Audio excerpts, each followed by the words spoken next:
The facade of a building is what protects it from humidity, from wind, and from cold that come from the outside of a building. It's a very important element both for the creation of comfort inside the building, also for defining the quality of space in a building and out of it, and also for the expressive character that the facade has in terms of its perception from the exterior. Whenever we walk on the streets, the facades of the building is what we perceive first. It's hardly that we see the roofs of the building unless we're looking from the top of a tower, or unless we're looking at somewhere like Google Earth, some satellite image facing down on the earth. But in 99% of the time, we perceive a building from the street level and from the sides.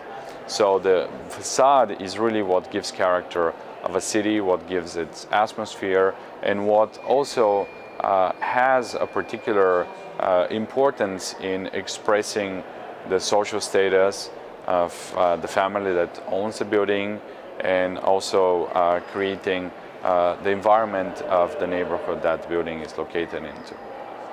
We're interested both in the spatial character of the facade and its definition of space, but mostly in its resilient qualities. So how does a building protect from the elements? The facade could be made either with load-bearing walls, for example, stones and bricks that are heavy and that can certainly protect from the rain and from the cold, or it could be done with some lightweight materials and some kind of thermal insulation and cladding in the perimeter. In traditional buildings, people use mostly heavy walls in Nordic climates, where you needed like big heavy thermal mass to protect from the cold from the outside. In some other places like Japan, traditional architecture uses, for example, wooden structure, which are very lightweight structures with columns and beams, wooden columns and beams, and some kind of rather ephemeral enclosure that protects from the exterior. That was made out of fabric, tapestries, or even in some cultures in skins of animals, like for example the teepees that Native Americans were using in the United States, well, in America and North and South America.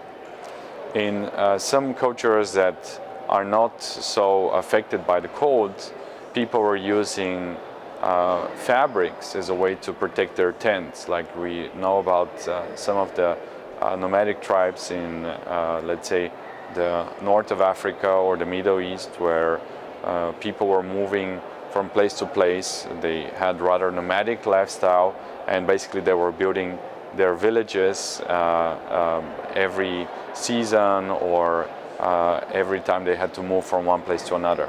And because of that, they used very light materials, like for example fabric or skins or wood that they found somewhere in that area. Of course, whether you have to protect the building from the cold and the rain or not makes a big difference. In cultures where it's warm outside, people were using porous materials like fabric so that the wind can go through the building, ventilate through the interior, and let the building cool naturally from the heat that it receives. In other cultures in the north, where it was much colder and people had to protect themselves from the cold for most of the year, buildings are made in a rather different way with smaller windows, because windows is what lets the kind of the cold go in faster and easier. They built with heavy walls that absorb the thermal mass of the fire while they were heating at night during the day, and then projected it through the building during the rest of the day.